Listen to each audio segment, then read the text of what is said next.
Varahi silks మన నెల్లూరులో September 25వ తారీఖున గొప్ప ప్రారంభం. నమస్తే గురుగారు. వాగర్థావివ సంపృక్తౌ వాగర్థ ప్రతిపత్తయే జగతః పితరౌ వందే పార్వతీ పరమేశ్వరౌ ఆదిత్యాయ చ సోమాయ మంగళాయ బుధాయ చ గురుశుక్రశనిభ్యశ్చ రాహవే కేతవే నమః. శృంగేరి జగద్గురు పీఠాధిపతులకి కంచి పీఠాధిపతులకి నమస్కారములు తెలియజేసుకుంటూ కార్యక్రమాన్ని ప్రారంభిద్దాం. గురుగారు, శరన్నవరాత్రుల శుభాకాంక్షలండి. మీకు వీక్షించేటువంటి మన సుమన్ టీవీ ప్రేక్షకులకి అందరికీ కూడా శరన్నవరాత్రి శుభాకాంక్షలు. గురుగారు, శరన్నవరాత్రుల్లో భాగంగా 3వ రోజు విశిష్టత గురించి, ప్రాముఖ్యత గురించి, ఈ రోజు పాటించవలసిన నియమాలు, చేయకూడని తప్పిదాల గురించి ఒక్కసారి గుర్తు చేస్తారా? తప్పకుండానమ్మా. గత 2 రోజులుగా మనం చూసుకున్నట్లయితే ధారావాహికగా మొదటి రోజు అమ్మవారి బాలా త్రిపుర సుందరి, రెండవ రోజు గాయత్రీదేవిగా ఏ విధంగా కొలుచుకోవాలి, అమ్మవారి యొక్క వివిధ రూపాలు అనేటువంటి మనం తెలియచేసుకుంటాం. ఇందులో భాగంగా 3వ రోజు అమ్మవారిని అన్నపూర్ణాదేవి రూపంలో కొలుచుకోవాలి. మనకు అన్నపూర్ణ అంటే టక్కున గుర్తొచ్చే క్షేత్రం ఏంటి? కాశీ అమ్మవారు. కరెక్ట్. కాశీ అమ్మవారు మనం చూసుకున్నట్లయితే సాక్షాత్తు పరమేశ్వరి అవతార స్వరూపం అన్నపూర్ణాదేవి. అంటే చాలామందికి ఉండేటువంటి ఒక ఆలోచన ఏంటంటేనమ్మా, అన్నపూర్ణ అంటే కేవలం అన్నాన్ని ప్రసాదించే దేవతగా అనుకుంటుంటారు. కానీ వాస్తవానికి అదొక అర్థంలో అదొకటితో పాటుగా అన్నపూర్ణ అంటే ప్రసాదించేది అని అర్థం. అంటే ఏది కావాలనుకుంటే అది ఆ అమ్మవారు ఆ వ్యక్తికి ప్రసాదిస్తుంది. అంటే సాక్షాత్తు పరమేశ్వరుడు, తన పతి అయినటువంటి పరమేశ్వరుడు, అంటే ఈ లోకాలన్నీ కూడా కరువు కాటకాలతో అల్లాడిపోతూ ఉంటున్నప్పుడు పరమేశ్వరుడు భిక్షగా వచ్చినప్పుడు పరీక్షించగా లేదనకుండా అమ్మవారు తయారు చేసి పెట్టిందట. కాబట్టి అంతటి సమయంలో కూడా, అంత కరువు కాటకాల్లో కూడా అమ్మవారు తనని ఆశ్రయించినటువంటి వ్యక్తులకి కూడా అన్నాన్ని ప్రసాదించింది. అంటే మహాభారత గ్రంథం అంతా రచించిన తరువాత వ్యాస భగవానుల వారు కాశీ విశ్వేశ్వరుణ్ణి దర్శించుకోవడానికి వచ్చినప్పుడు పరీక్ష పెట్టదలిచినప్పుడు అసలు ఎక్కడ కూడా భిక్ష అందకుండా చేశాడు 3 రోజుల పాటు. నాకే భిక్ష అందకుండా జరుగుతుందా, నేను ఇక ఈ యొక్క కాశీ నగరాన్ని శపిస్తాను అనుకొని నీళ్లు తీసుకునే సందర్భంలో ఒక్క ముదుసలి రూపంలో అమ్మవారు ప్రత్యక్షమై పిలిచి, నాయన లోపలికి రా అని చెప్పి పిలిపించి చక్కగా భోజనాది కార్యక్రమాలన్నీ కూడాను తనకి తన పరివారానికి అందింపచేసింది. అంటే పరీక్షింపదలిచినటువంటి సమయంలో కూడా ఆ కోపానికి గురి కాకుండా, శాపానికి గురి కాకుండా ఆపగలిగింది. సరే, ఆ కథ వృత్తాంతం తదనంతరం వ్యాస భగవానుల వారికి వచ్చిన శాపం అదంతా వేరు. అంటే అన్నపూర్ణాదేవి యొక్క విషయంలోకి వస్తే మనకి ఏది కావాలనుకుంటే అది, జ్ఞానాన్ని కావాలనుకుని ఆశ్రయిస్తే అమ్మవారు జ్ఞానాన్ని ఇస్తుంది, మోక్షాన్ని కావాలని ఆశ్రయిస్తే అమ్మవారు మోక్షాన్ని ప్రసాదిస్తుంది, ఉద్యోగం కావాలి, చక్కటి సంతానం కావాలి, చక్కటి భార్య లేదా భర్త కావాలి, ఇలా ఏది కావాలని అమ్మవారిని అడిగితే ఆ అమ్మవారు అది ప్రసాదిస్తుంది, భిక్షగా ప్రసాదిస్తుంది. మనం అందరం కూడా అన్నం అనుకుంటాం, కాదమ్మా. ఈనాడు చాలామంది కాశీకి పోయి వచ్చిన తర్వాత, అక్కడికి పోయిన తర్వాత చేసే తప్పులు చాలా ఉన్నాయి. ఏంటనంటే, అంతటి అన్నపూర్ణగా సాక్షాత్తు అమ్మవారు వెలిసినటువంటి క్షేత్రం కాశీలో చాలామంది వెళ్ళి అన్నదాన ఆశ్రమాలు ఉంటున్నాయమ్మా. ఈ ఆశ్రమాల్లో భుజిస్తారు, అన్నదానం చేయకుండా వస్తుంటుంటారు. కేవలం ఇదే కాదమ్మా, కాశీ అనే కాదు, ఏ క్షేత్రానికి వెళ్ళినా ఆ క్షేత్రంలో మనకు భోజనం దొరుకుతుంది. ఒక సత్రంలో, ఆ సత్రంలో వెళ్ళి అక్కడ భోజనం చేసిన తర్వాత శక్తి కొలది అన్నదానం చేయాలి. ఈ రోజున ఒక వ్యక్తి అక్కడ భోజనం చేస్తున్నాడు అని అంటే అది ఎవరో అన్నదానం చేసిన ఫలితం, కోట్లు ఉండి చేయట్లేదు. అక్కడ మనలాంటి వ్యక్తులే అన్నదానానికి సహకరించడం వల్ల మన తదనంతరం కొంతమంది ఎవరైనా వెళ్ళినా వాళ్ళకి అన్నదానం జరుగుతుంది. కానీ ఈ రోజున నియమాలు ఏం తప్పు చేస్తున్నారంటే, శుచి శుభ్రత అనేటువంటిది పాటించినటువంటి వ్యక్తులు, అంటే స్నానం చేసి చెయ్యకుండా పొద్దునే లేచి ఆ టిఫిన్లు పెడుతుంటుంటారు. అక్కడ పోయి టిఫిన్లో భోజనాలు చేస్తుంటారు. ఏ క్షేత్రానికి వెళ్ళినా గుర్తుపెట్టుకోండి, హోటళ్లలో కాదమ్మా, సత్రములలో భోజనం చేయాలి. ఎందుకనంటే అక్కడ నియమానుసారంగా ఉంటారు.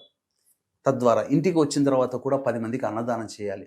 అక్కడ డబ్బులైనా అట్లీస్ట్ పెడతారు కాబట్టి వేయాలి. ఓకే. అన్నదానం చేయాలి. ఎందుకనంటే అన్ని దానాలలోకెల్లా అన్నదానం గొప్పది. అన్నపూర్ణాదేవి యొక్క విశిష్టత ఏంటంటేనమ్మా, మీరు గమనించండి. ఇప్పుడు నీకు ఒక సోదరిగా భావించి ఒక మంచి చీర పెట్టాను. మనసులో ఏముంటుంది, నాకేముంటుంది, భగవంతుడు నాకు శక్తి ఇస్తే మీలాంటి వాళ్ళకందరికీ ఇంకా పెట్టవచ్చు కదా అన్నట్టుంది. దీనికన్నా ఇంకా విలువైన వస్తువు ఇంకా ఉంటే బాగుంటుంది. కానీ ఎవరికైనా ఇచ్చేవాడికి ఇవ్వాలనుంటుంది, తీసుకునేవాడికి ఇంకా తీసుకోవాలనుంటుంది. కానీ పెట్టేవాడికి ఎంత శక్తి ఉన్నా తీసుకునేవాడిదే పై చేయి.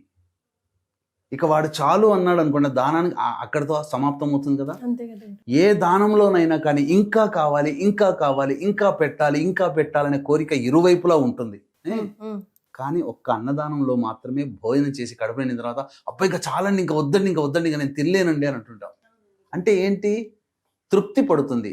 ఈ యొక్క శరీరంలో ఉన్న ఆత్మ తృప్తి పడుతుంది. కాబట్టి మనం అందరం కూడా ఇక్కడి నుంచైనా ఈ వీడియో చూసిన తర్వాత అన్నపూర్ణాదేవి యొక్క విశిష్టత తెలుసుకున్నందుకు ఎక్కడైనా కానీ ఏ పూజ చేసినా అన్నదానం అనేటువంటిది జరగాలి. అన్నదానం చేసాం, ఈ రోజున మన కుటుంబ సభ్యుల 5 వేళ్ళు నోట్లోకి పోతున్నాయి, ఆనందంగా జీవిస్తున్నాము అని అంటే దానికి కారణం మన పూర్వీకులు చేసిన అన్నదానం. కాబట్టి అన్నదానం చేయాలి. అందుకనే అన్నపూర్ణే సదాపూర్ణే శంకర ప్రాణవల్లభే జ్ఞాన వైరాగ్య సిద్ధ్యర్థం భిక్షాం దేహీ చ పార్వతి మాతా చ పార్వతీదేవి పితా దేవో మహేశ్వర బాంధవాసవ శివభక్తాశ్చ స్వదేశో భువనత్రయం అని చెప్పి మనకుంది. అంటే ఈ రకమైనటువంటి శ్లోకంతో అమ్మవారిని భోజనం చేసేటప్పుడు కాశీనగరంలో అందరూ ఈ శ్లోకాన్ని పఠిస్తారు. అందరము శివభక్తులమే, అందరము బంధువులమే. కాబట్టి మీకు ఇక్కడ గుర్తుపెట్టుకోండి, ఎక్కడైనా కానీ కులాలు అనేటువంటి ప్రస్తావన ఉంటుంది, కానీ కాశీలో ఉండదు. అందరూ ఒక్కసారి అక్కడికి అడుగు పెట్టిన తర్వాత అందరూ సమానం, అందరము అమ్మ బిడ్డలమే. కాబట్టి ఈ అమ్మవారిని ప్రధానంగా ఈరోజు చక్కగా అన్నపూర్ణాదేవి యొక్క అలంకారంలో కొలుసుకోవాలి. ఎలా ఉంటుందంటే వామహస్తంలో ఒక పాత్రని, అలాగే దక్షిణ హస్తంలో గరిటెను పట్టుకొని అన్నదానం చేస్తున్నటువంటి దేవీ రూపంలో మనం చూడాలి. ఈ రోజున అమ్మవారి ప్రతీకగా మనం చేస్తున్నాం కాబట్టి మన ఇంట్లో మన చేతి వంటతో, మన చేతితో తయారు చేసినటువంటి భోజనాన్ని 10 మందికి అన్నదానం గనక చేసినట్లయితే తప్పకుండా మంచి జరుగుతుంది. అదే మనం వండిందే అమ్మవారికి నైవేద్యంగా పెట్టవచ్చు. ఈ రోజున విశేషంగా ఏదైనా అనాథలకి లేదా వృద్ధాశ్రమాల వారికి లేదా కాశీలో ముఖ్యంగా గొప్పదైనటువంటి క్షేత్రంలో కాశీ గొప్పది. అన్నపూర్ణాదేవి సాక్షాత్తు అక్కడ ఉన్నటువంటిది. కాబట్టి ఆ కాశీలో అన్నదానం చేసిన చాలా విశేషమైనటువంటి ఫలితం కలుగుతుందమ్మా. ఈ రోజున చక్కగా గనక చూసుకున్నట్లయితే అన్నదానాన్ని మించిన దానం లేదు. అందుకని అన్నదానం చెయ్యాలమ్మా, తప్పదమ్మా. ఇంకా మనకు ఏం చేసినా, దానం చేసినా, అన్ని దానాలకెల్లా అన్నదానం చేస్తేనే అధిక శాతంలో పుణ్యఫలం కలుగుతుంది. కాబట్టి చేతనైనంతగా అన్నదానం అనేటువంటిది చేయాలి. వస్తు రూపేణా చేయొచ్చు, ధన రూపేణా చేయొచ్చు, శక్తి కొలది చేయాలి, శక్తికి మించి చెయ్యకూడదు. గురుగారు, మరి ఏ పూలతో ఏ రంగుతో అమ్మవారిని ఆరాధించాలంటారు? ఈ రోజున పసుపు రంగు వస్త్రము లేదా గంధము రంగు వస్త్రము అమ్మవారికి ధరింపచేయాలి. పూజ చేసేవాళ్ళు కూడా పసుపు రంగు కానీ గంధం రంగు కానీ వస్త్రము ధరించి, పసుపు రంగు మట్టి గాజులు ధరించి అమ్మవారికి విశేషంగా పసుపు రంగుతో కనుక అష్టోత్తర పూజ కనుక చేసినట్లయితే చాలా ప్రసన్నురాలవుతుంది. అంతేకాకుండా ఈ రోజున అమ్మవారు పసుపు చామంతీలతో గనక అర్చన చేస్తే ఇంకా విశేషమైనటువంటి ఫలితము. ఈ రోజున ప్రధానంగా అమ్మవారికి దధ్యోజనము నైవేద్యముగా పెట్టడం లేదా అల్లంగారెలు నైవేద్యంగా పెట్టినట్లయితే చాలా సంతుష్టురాలవుతుంది. కాబట్టి ఇక్కడి నుంచైనా వీక్షించేటువంటి ప్రేక్షకులు, మీరు మీ సంపాదనలో ఈ సంవత్సరం అంతా కూడా కొద్ది శాతము దానాది కార్యక్రమాలకి కేటాయించండి. ఒక 6 నెలల తర్వాత చూడండి మీ కుటుంబ జీవితంలో ఎంత మార్పు కలుగుతుందో. అన్నిటికంటే మించి ప్రశాంతత అనేటువంటిది వస్తుంది. కాబట్టి మీకు దగ్గరలో ఏ క్షేత్రం ఉంటుందో ఆ క్షేత్రంలో అన్నదానం చేయండి. లేదా మీకు ఆ డబ్బుని దుర్వినియోగం చేస్తారని అనుకుంటే స్వయంగా మీ చేతితో తయారు చేసినటువంటి పదార్థాలని ఆ క్షేత్రంలో వచ్చేటువంటి భక్తులకి అందించండి. మజ్జిగ దానం చేసినా చాలు. ఇలా సందర్భానుసారంగా చక్కగా పౌర్ణమి రోజున కానీ ఇలా లేదా తదియ రోజు, ఏ మాసంలోనైనా కానీ తదియ రోజు చాలా విశేషం. అందున అమావాస్య వెళ్ళిన తదియ రోజున గనక చేసినట్లయితే సాక్షాత్తు అమ్మవారి అనుగ్రహం కలుగుతుంది. ఈ రోజున స్తనవృద్ధి గౌరీ వ్రతం అనేటువంటిది చేస్తారమ్మా. సాక్షాత్తు తదియ అమావాస్య వెళ్ళిన తదియ ఏదైతే ఉంటుందో ఆ తదియ తిథికి గౌరీదేవి అధిపతిగా ఉంటుంది. కాబట్టి ఈ రోజున ఆ విధంగా అమ్మవారిని అన్నపూర్ణాష్టకం, ఎందుకనంటే ఆదిశంకరాచార్యుల వారు విరచితమైనటువంటి అన్నపూర్ణాష్టకాన్ని గనక పఠించినట్లయితే అన్నపూర్ణాదేవి యొక్క సంపూర్ణ అనుగ్రహం కలుగుతుంది.